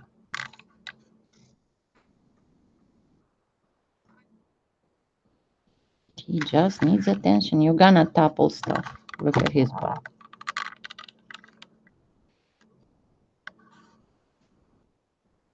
Mr. Fuzzy Belly. Mr. Fuzzy Belly. Mr. Fuzzy Belly. No, he wants to get in my lap. You cannot get in my lap. I'm busy. I am busy.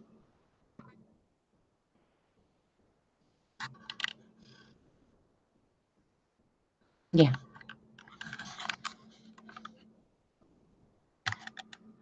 Okay, shoo. Get off. Get off. Get off. He will not be.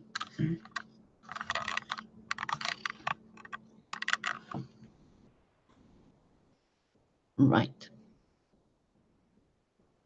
Connor, you cannot. You don't fit in my lap. There, he gave you some kisses. I don't need your hair over my table.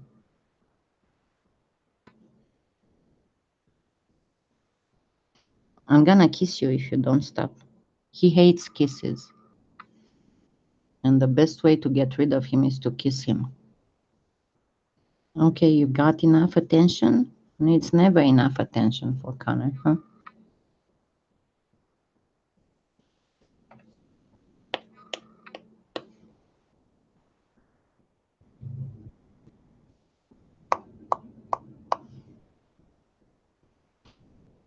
Oh my goodness, he doesn't seem to care. I guess he just wants to be on YouTube.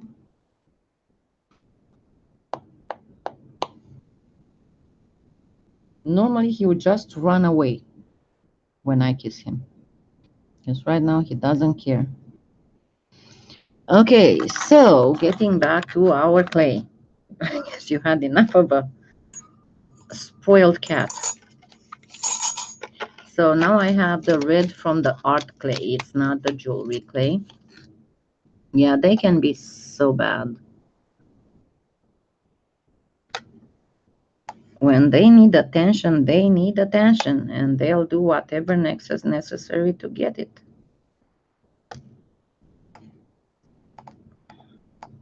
And I might have to get up, you know? Okay, this will need to go on the machine. Give me just a minute. Connor,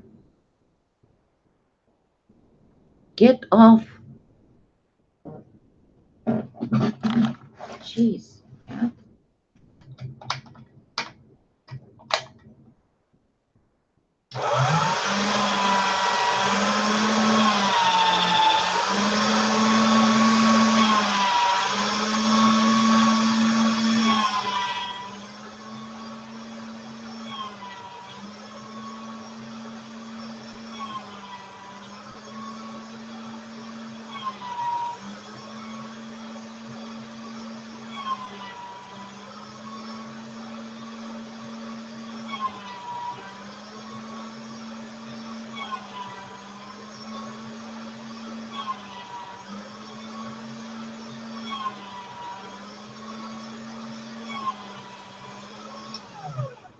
Okay, this should be enough. So, as I said so many times, oh yeah, he needs to check up. As I said so many times, with Pardo, you have to be always very careful when it comes to stamps and textures, because with Pardo you have to take it very slow and very easy, otherwise it will crack when you're trying to push it too fast in a texture or a stamp or even in a mold. It might crack. You'll get all these cracks on top. But I'm going to show you a trick, and this is also from the same type of line of mats. It's actually an artist who designs all these mats, and at one point I did post her. If you look on my tutorial on the satin slice, and there's a bracelet I made as project for the satin slice technique, and in the description of that I give links to the artist who designs these website and channel, eBay, and all that. Now make sure that you warm up your Pardo really good, because this next thing might crack it and we don't want it to crack. So roll it until you have no more folding lines. Check that very carefully. See, I still have a folding line here. You don't want these. So keep rolling. The rolling will also warm it up. Yeah, I think that's it. Hi, Sherry. Hi, everybody who came in while I was doing stuff and I didn't see.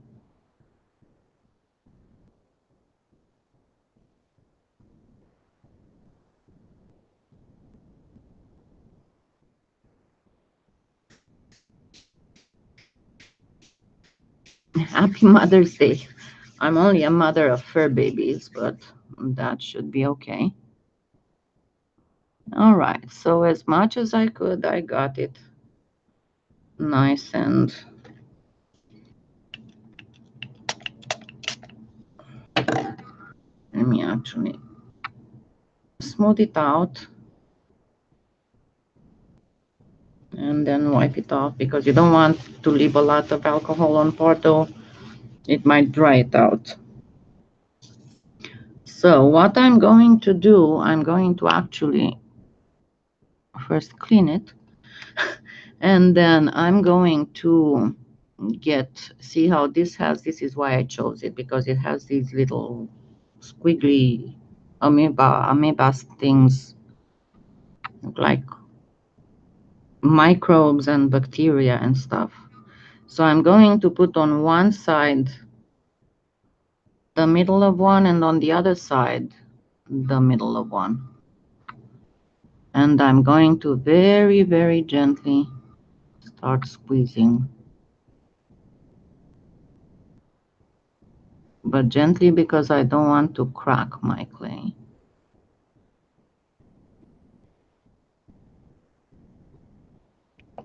Oops.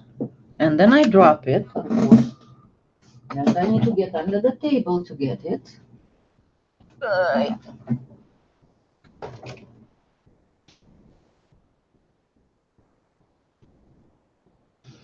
Alrighty.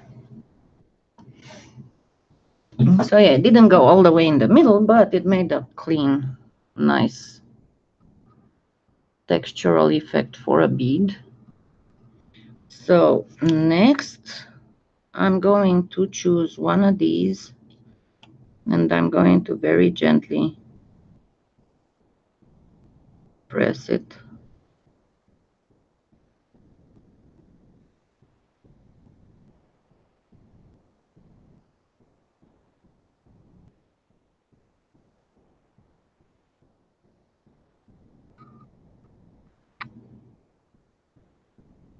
And yes, I might want a few drops of that discoloration, because that discoloration appears essentially wherever there was that little,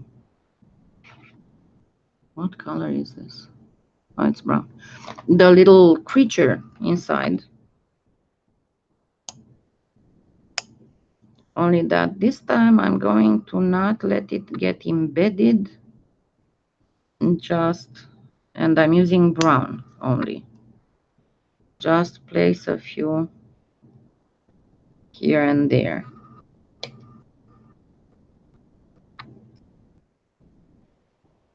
And just press them in just a little bit. And then, of course, I'm going to poke a hole.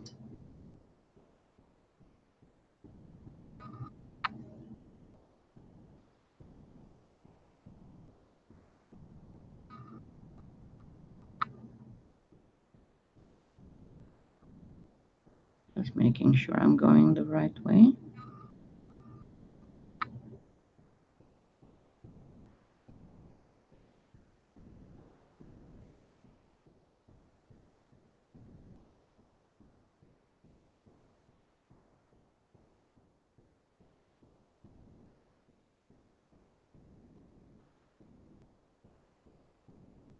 And I did.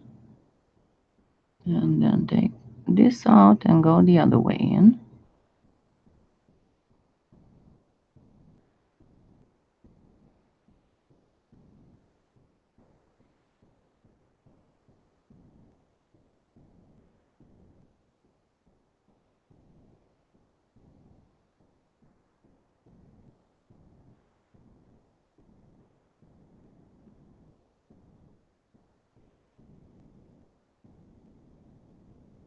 I don't want to distort the clay too much.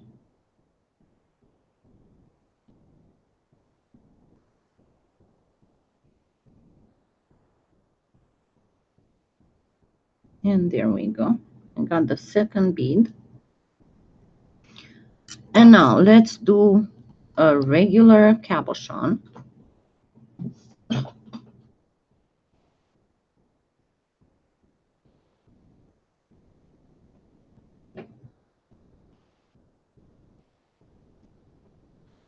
And this time we are going to use the regular coral.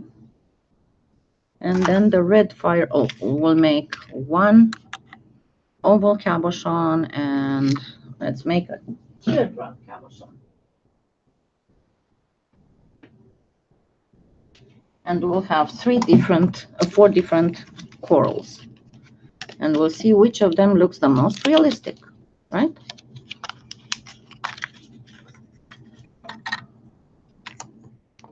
So I need a little bit for this. And this is the red fire opal. And on this one, I'm going to do actually a completely different thing with that crayon. And that is I'm going to mix the crayon in it.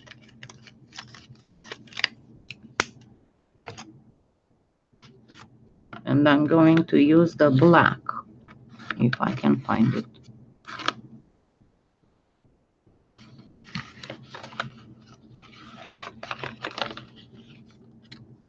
Okay.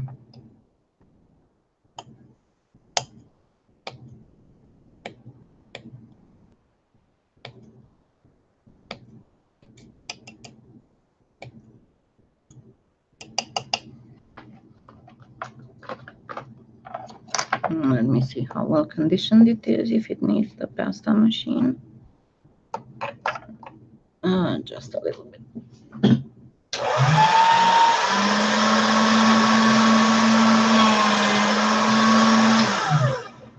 And let's get this on top.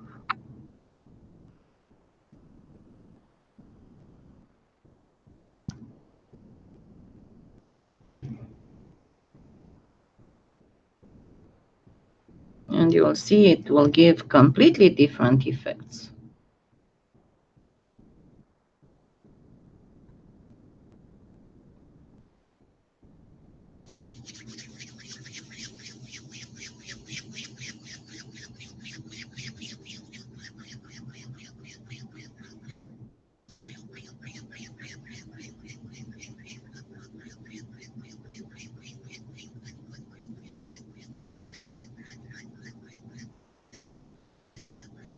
Oh, yes, you can use crayons. Well, you can use a whole bunch of things with polymer clay, not just crayons.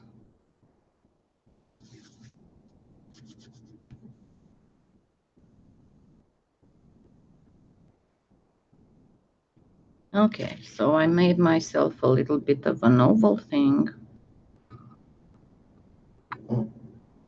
And I'm going fairly slow. Trim off the excess.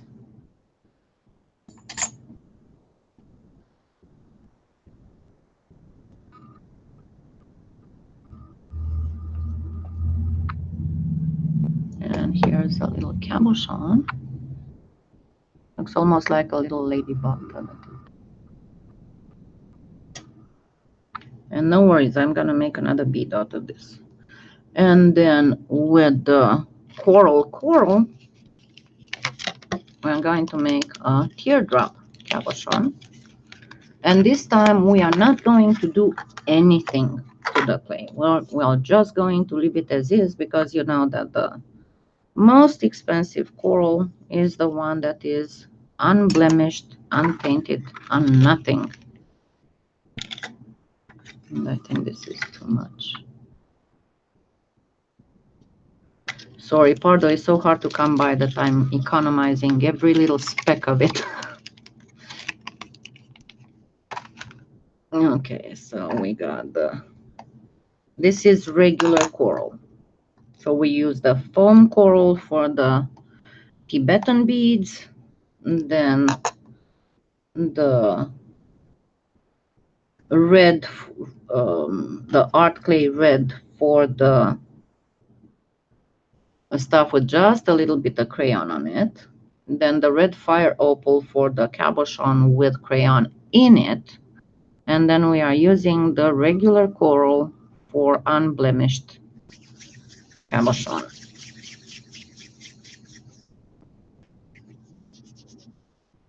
And I'm actually preparing it to be ready to go in a... And remember, go very slow, because you don't want to have any cracks. And trim off the excess.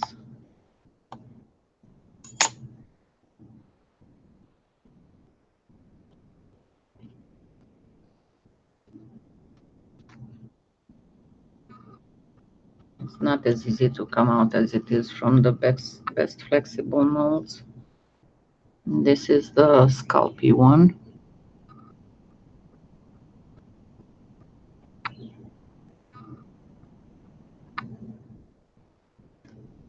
And let me make a little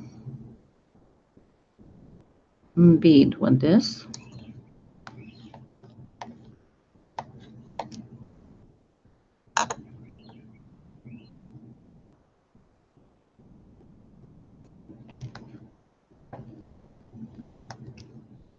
And just mixing that crayon even more in.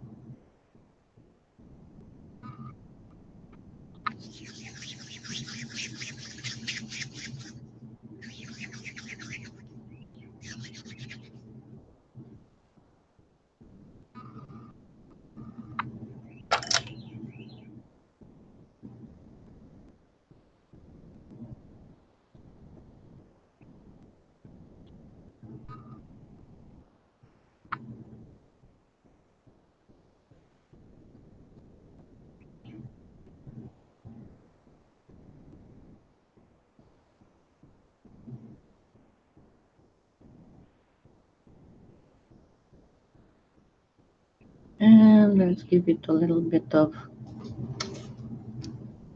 texture. Will do.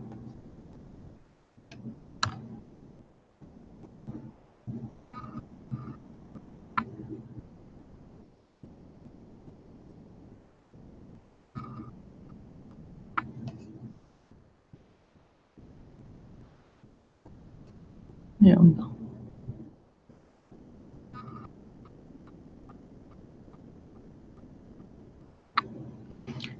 So I would say let's take about half an hour break. And I will go so everybody can have some lunch or whatever. And in the meantime, I will put these in the oven, so we'll have them already baked for the second part. and I will get back. It's useless to keep the thing running for half an hour while taking a break, but it is 1:17, so let's say 3/4 of an hour. It's almost 40 minutes. It's 1:18 p.m. Central Daylight Time. Let's stop here, take a break, and then start again at 2 o'clock. Is that okay? Because I promised you it's going to be a long Memorial Day surprise, long live, and all that. Okay? Because that way I can lay down for 5 minutes, and I promise I will not fall asleep. I do not feel sleepy at all. Okay? And I'm still good to go, but I don't want to get hurting. I want to be able to go for as long as I can. So I'll see you in 40 minutes. Okay. Okay. Bye.